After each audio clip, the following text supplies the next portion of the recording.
This is Hino's Sport, bringing you that heat and that fart. All right, y'all. I'm going to talk about the state of basketball, man. I think this is a video that needs to be talked about. Hear me? Can you hear me? Well, that's why I'm drinking my Americano, dog. I like my coffee black. Like Hino's Sport, like my hair, like my jacket, like the way I look. I like my coffee like that, black. Anyways, listen, folks. This is what people need to understand. People have to get this through their thick heads. And the truth of the fact of the matter is this, and it's really simple. Basketball is separated in three categories. There's true alphas, Kawhi Leonard and Kevin Durant. There's high-octane betas, a.k.a. alpha wannabes. This is your LeBron James of the world. This is your Stephen Curry's of the world. This is your James Harden's of the world. This is your Russell Westbrook's of the world. And then there's the sum of all parts. Who are the sum of all parts? Sum of all parts would be a la your Dwight Howards. A la your, you know what I'm saying? It could be any player that you can think of. Kyle Korver. A la JaVale McGee. A la Rajon Rondo. A la Patrick Beverly. This is how basketball is separated in these three categories. The problem is, the category number 2 is the most difficult category in basketball. The reason why is because category 2 doesn't understand the level that they're on. I experienced this firsthand because Hino's Sport has always been a Batman. Hino's Sport had a Robin. And the Robin didn't understand that the Robin was Robin. And the Robin acted in the variation of an alpha wannabe, aka a high octane beta. So Hino's Sport had to time out or silenced the Robin. You know what I'm saying? Because this is what Batman does. When Batman realizes that Robin's getting out of hand or getting slide to the damn mouth, Batman has to silence him. Now, how does that correlate into basketball? This is what true alphas have to do to alpha wannabes, aka high octane betas. They have to silence them. How? By their actions. Kawhi Leonard is showing LeBron James every time why you made the stupid decision to not make the public proclamation to defer. Because Robins have to bend the knee. They have to defer to Batman. It's that simple. Let me say it again. Robins have to bend the knee. They have to defer to Robin. They have to defer to Batman. Because Batman doesn't defer to nobody. Heck, Batman has kryptonite ready to push on Superman at any time to let his ass know and to remind his ass, you get out of line, you get slide to the damn mouth, guess what? That kryptonite will be right there to mess your ass up. That's the difference. That's the separation. And this is what people have to understand. Kevin Durant is the truest form of a true alpha.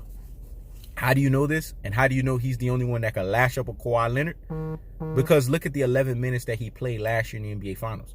Kawhi Leonard couldn't check him. Kawhi Leonard could check anybody, but he can't check Kevin Durant. You know why? Because Kevin Durant's just on another level. He's an anomaly. I told you, a 50, 40, 90 walking gazelle. A guy who can play 5 positions easily. A guy who just can shoot the ball effortlessly. I did a video many months ago where I talked about the 3 greatest scorers. Michael Jordan is the most assassin's mentality scorer. Kobe Bryant is the most fastest scorer. But Kevin Durant is the most effortless scorer. He scores the ball effortlessly. So much to a level to where, he's in a rarefied air by himself in NBA history. I don't think there's nobody on the floor who's touched the basketball can score the ball as effortlessly as he does. He can go on an effortless, relentless. Man, last year, if he didn't get hurt, you guys saw the tear. You guys saw that he finally mastered the game. This is where his physicality and his mentality measured up. And I know he's trying to work his way back into that, but that's the highest form of true alpha in the game of basketball. This is the highest version that Kawhi Leonard can't guard because it's just a higher level than him. But Kawhi Leonard, because Kevin Durant's not there, he's the guy. He's the guy to dominate. And I knew that based on what I saw with a guy like Kawhi Leonard and what he brings to the table, he was going to deliver the goods. And I knew that if the Los Angeles Lakers wanted him, LeBron James was going to have to do something in his NBA life that he's never done before. Defer. LeBron James has a problem with that. And it's because of the LBJ Riders media and the way they've pumped him. And the way they made him believe that he's the chosen one when really he's the frozen one.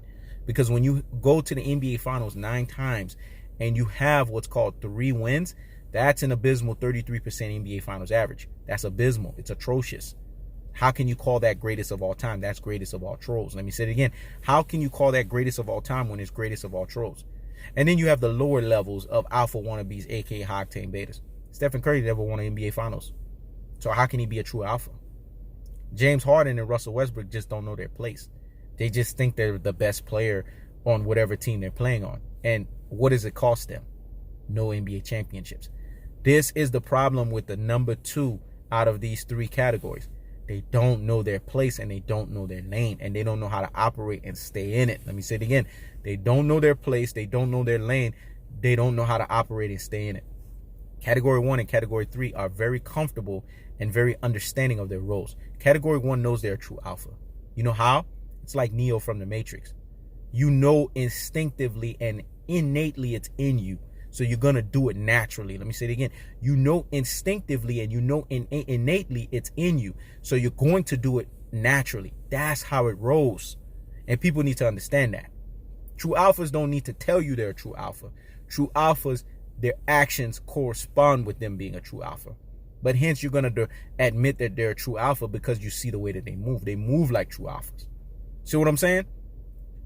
And then there's vocal true alphas. They let your ass know they true alphas, but then they deliver true alphas abilities and true alphas goods. That's what he knows the sport is. A true alpha that will let your ass know he's a true alpha, but he would deliver on his true alpha promises.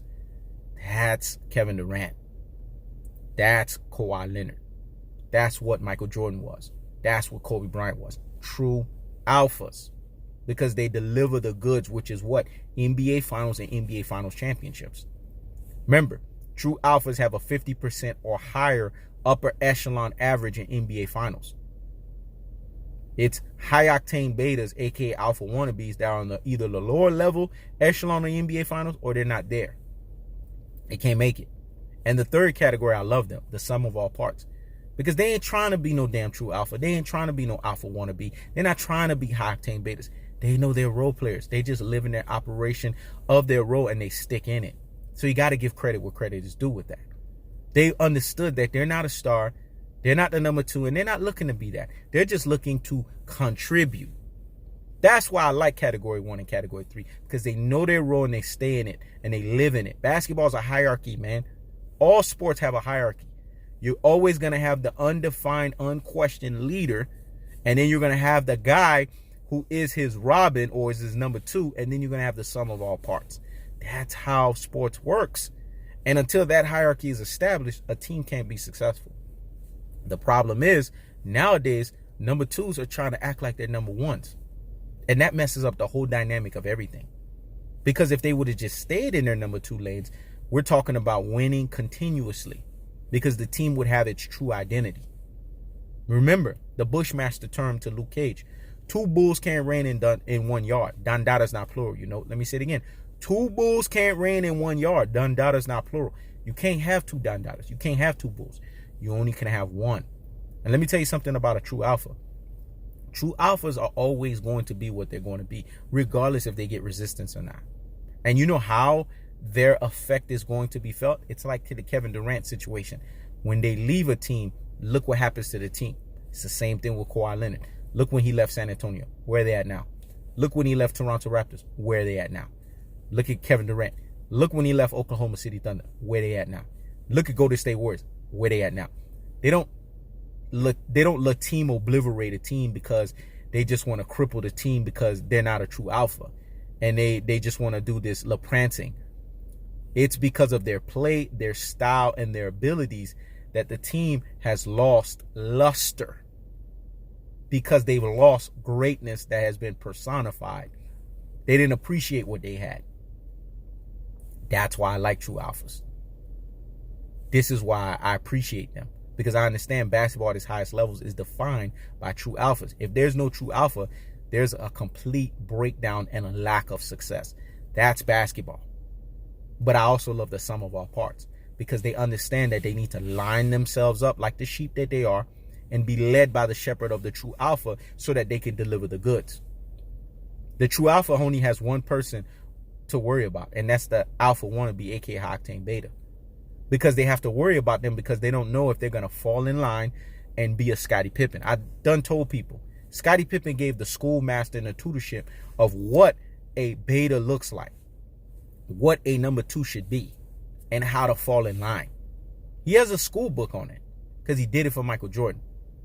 And if these alpha wannabes, aka high octane betas, want to be successful, they need to go to the Scottie Pippen school of betahood, a la LeBron James, a la Russell Westbrook, a la James Harden, a la Stephen Curry. If they do this and they understand that they're number 2, live in it, operate in it, they will be successful in their own variation. There's nothing wrong with being a Robin because everybody can't be Batman. Let me say it again. There is nothing wrong with being Robin because everybody can't be Batman. Just like there's Batmans, there have to be Robins. It's really that simple, folks. This is Hino's Sport. Checking out.